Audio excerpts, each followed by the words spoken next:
السلام علیکم، سلام اور آداب۔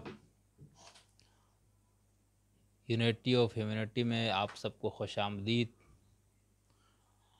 اب ہم نے گفتگو کا سلسلہ شروع کیا ہے کہ اہل تشیع کے مختلف علماء، فقہاء اور مفکرین نے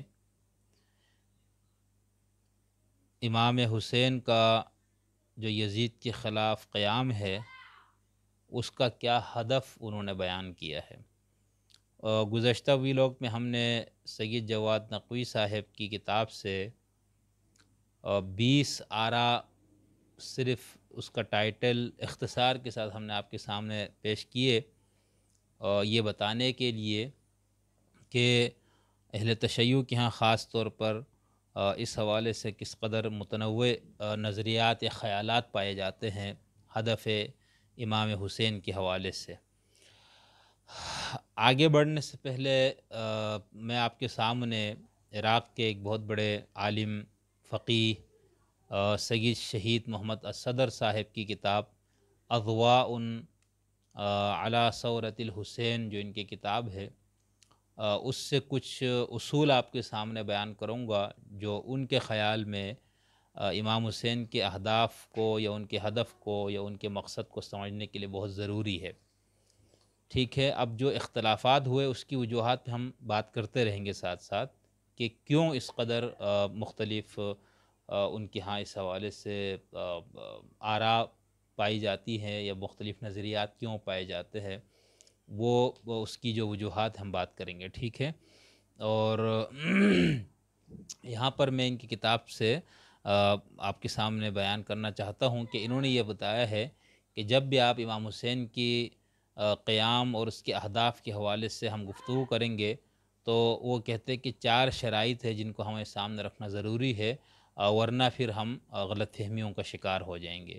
موصوف لکھتے ہیں کہ حسین علیہ السلام کے اہداف کو سمجھنے کے لیے بہت اہم اور بنیادی باتیں، صفحہ نمبر 79 پر جو کچھ ہم بیان کریں گے وہ ہماری محدود فہم کے مطابق ایک تعبیر ہوگی، کوئی حتمی بات نہیں۔ ٹھیک ہے، ہمیں معلوم ہے کہ حق میں سے جتنا کچھ ظاہر ہے اس سے بہت کچھ مخفی بھی ہے، اور خاص طور پر یہ بات ہم اچھی طرح جانتے ہیں کہ معصومین کے اقوال اور افعال حکمت الہی کے مطابق اور علم الہی کے عین مطابق وقوع پذیر ہوتے ہیں۔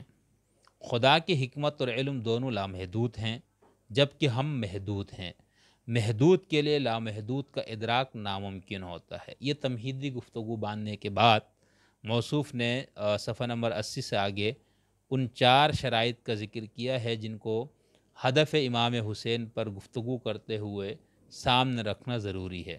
نمبر 1 وہ لکھتے ہیں اس 4 شرائط میں سے انہوں نے پہلی شرط یہ لکھی ہے کہ جب ہم امام حسین کے اہداف کے حوالے سے کچھ افکار پیش کرنے کا ارادہ کریں تو لازمی ہے کہ کچھ شرائط پیش نظر رکھے۔ نمبر 1، جو کچھ ہم امام حسین کے لیے بطور ہدف تصور کرے یا بیان کرے اس کا اللہ کے رضا کے موافق ہونا ضروری ہے، اس میں کسی بھی قسم کی نافرمانی کا شائبہ بھی نہ ہو، جیسے حب دنیا، مال اور جاہ کی طلب، غلبہ جو خدائی حکم سے میل نہ کھاتا ہو۔ شرط نمبر 2، جو بھی ہدف ہم تصور کریں اس کو امام حسین کی شان و عظمت کے موافق ہونا چاہیے، اس ہدف کو وقتی اور کمزور نہیں ہونا چاہیے کیونکہ یہ اتنی بڑی قربانی کے لیے مناسب نہیں ہے۔ یعنی اگر وہ ہدف وقتی ہو یا بہت کمزور ہو تو یہ کہتے ہیں کہ وہ اتنی بڑی قربانی اس کے لیے یہ مناسب نہیں ہے۔ شرط نمبر 3، وہ ایک ثابت شدہ معاملہ ہونا چاہیے جس کو ہم ہدف امام حسین کے طور پر بیان کر رہے ہیں، یہ کہتا ہے کہ اس کو ایک ثابت شدہ معاملہ ہونا چاہیے، حال میں یا مستقبل میں۔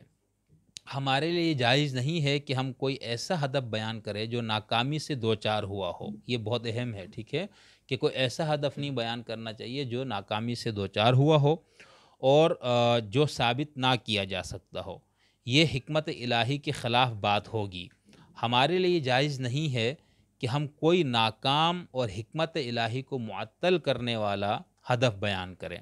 مثلاً 1-2 مثالیں یہ دے رہے کہ ایسے کیا چیزیں ہو سکتی جس کو ہم بیان کریں جب کہ وہ ٹھیک نہ ہو۔ مثال کے طور پر عسکری کامیابی یا عسکری طور پر غلبہ، بنو امیہ کے اقتدار کا خاتمہ، یا حکومت کا قیام، یہ اور اس طرح کے دیگر اہداف جو کہ مکمل ناکامی والے ہیں، کیونکہ نہ یہ سب کچھ ہوا اور نہ ہی ایسا ہونا ممکن تھا. یعنی کہتے ہیں کہ وہ حالات ہی ایسے تھے جس میں یہ چیزیں نہیں ہو سکتی تھی. جب نہیں ہو سکتی تھی تو اس کو ہم کس طرح سے بطور ہدف بیان کریں؟ تو یہ کہتے ہیں یہ ٹھیک نہیں ہے. شرط نمبر 3 کے تحت یہ بات ہو رہی ہے، لہٰذا یہ ان کا ہدف نہیں تھا. شرط نمبر اس کے بعد یہ لکھتے ہیں اگر یہ امام کے اہداف ہوتے ہیں تو لازماً حاصل ہوتے، جب یہ حاصل نہیں ہوئے تو یہ ان کا ہدف نہیں تھا.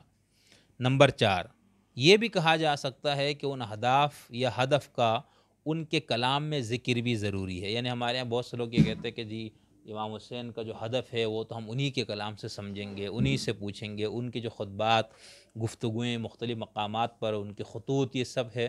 تو کچھ لوگ یہ شرط رکھتے ہیں کہ بھئی ادھر سے ہمیں سمجھ میں آ رہا ہے کہ ان کا کیا مقصد تھا. تو یہ کہہ رہے ہیں کہ یہ بھی کہا جا سکتا ہے کہ ان کا ہدف یا ان کے جو اہداف ہے ان کے کلام میں ذکر بھی ضروری ہے. آیت اللہ صاحب یہ فرماتے ہیں صدر صاحب کہ یہ شرط درست نہیں ہے. ٹھیک ہے، جس کو ہمارے یہاں سب سے اہم شرط یا سب سے اہم بات سمجھی جاتی ہے وہ سید محمد شہید صدر صاحب یہ فرماتے ہیں کہ سید شہید محمد صدر صاحب کہ یہ شرط درست نہیں ہے کہ اس کا کلام حسین میں ذکر ہونا. کیوں؟ اس کی انہوں نے کچھ وجوہات لکھی ہے. نمبر 1 وہ کہتے ہیں کیونکہ روایات کمزور ہے. یعنی ایسا تو نہیں ہے نا کہ جو بھی اس حوالے سے روایت ہے وہ 100% ٹھیک ہے یا سب صحیح ہے، اس میں کوئی ضعف نہ ہو، اس میں کوئی موضوع روایت نہ ہو. تو کہتے ہیں روایات کمزور ہیں. تو ان کمزور روایات کی بنیاد پر ہم ایک اتنا بڑا ایک ہدف کے طور پر امام حسین کے کسی چیز کو بیان کرے تو کہہ رہے اس لیے یہ شرط ٹھیک نہیں ہے. نمبر 2، امام حسین نے لوگوں کے فہم اور قدرت فہم کے مطابق گفتگو فرمائی. یعنی جو کچھ گفتگو صحیح بھی موجود ہے روایات سے، تو کہتے ہیں اس کے اندر بھی یہ چیز پیش نظر رکھنی ہے کہ انہوں نے لوگوں کے فہم اور ان کی قدرت فہم کے مطابق آپ نے گفتگو کی ہے. ٹھیک ہے. نمبر 3، کچھ چیزیں آپ نے جان بوجھ کر بیان نہیں کی. تو یہ ان کا خیال ہے کہ یہ 4 بنیادی شرائط ہے جس کو پیش نظر رکھنا ضروری ہے.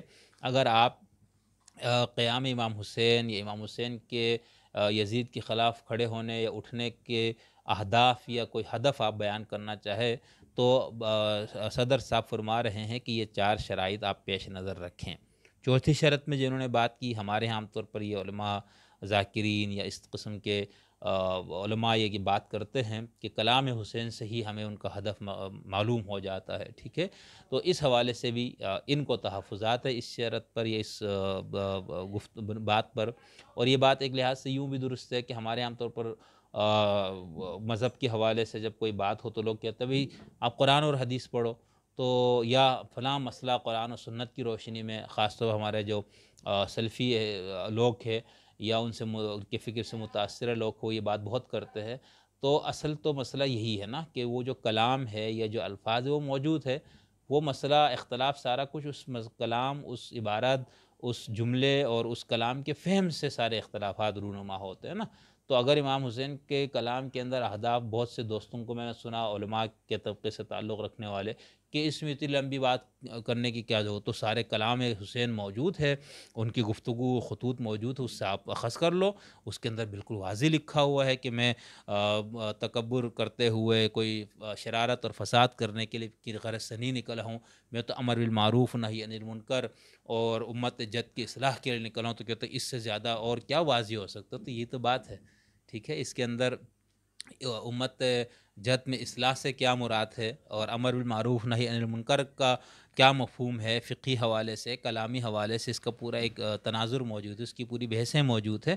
تو یہ ایسا سمپل نہیں ہے جس طرح بیان کر دیا جاتا ہے. تو آج کی ویلاگ میں نے آپ کو، چونکہ آگے ہم اہداف حسین کے حوالے سے جو مختلف آ رہا ہے ان پہ گفتگو کریں گے، اس لیے میں نے ضروری سمجھا کہ اہل تشیع دنیا کے ایک بہت بڑے عالم، ایک بہت بڑے مجتہد، ایک بہت بڑے مفکر کی کتاب سے، اس کے علاوہ باقی لوگوں نے بھی مختلف شرائط اور مختلف ضوابط کا بیان کیا ہے، لیکن یہ چونکہ مجھے تھوڑا سا جامع لگا تو اس لیے میں نے ضروری سمجھا کہ آپ کے سامنے یہ شرائط بیان کر دوں۔ یہ ان کی کتاب کا نام میں نے آپ کو بتا دیا، اضواء علی ثورۃ الحسین ہے، اور بہت معروف ان کی کتاب ہے۔ یہ خود بھی بہت زیادہ معروف اور نامور شخصیت ہے، اور اللہ تعالیٰ ان کی مغفرت فرمائے، بشری لفظ سے درگزر فرمائے۔ تو یہ انہوں نے اس یہ کچھ شرائط بیان فرمائے ہیں۔ ضروری نہیں کہ میں، آپ یا ہم میں سے کوئی ان کے تمام شرائط سے 100% اتفاق کرے۔ ہر انسان سے اختلاف بھی کیا جا سکتا ہے اور اتفاق بھی کیا جا سکتا ہے، لیکن ایک صاحب علم انسان ہونے کی حیثیت سے میں نے ایک عالم، ایک مفکر اور ایک مجتہد کی گفتگو آپ کے سامنے پیش کی ہے، تاکہ ہم جب آگے بڑھے تو ہم یہ شرائط جو انہوں نے بیان فرمایا، یا کچھ شرائط آپ کے علم میں تو آپ اس کو بھی ذہن میں رکھیں، اس کی روشنی میں ہم پھر مختلف جو اہداف بیان کیے گئے ان کے اوپر ہم گفتگو کرتے رہیں گے۔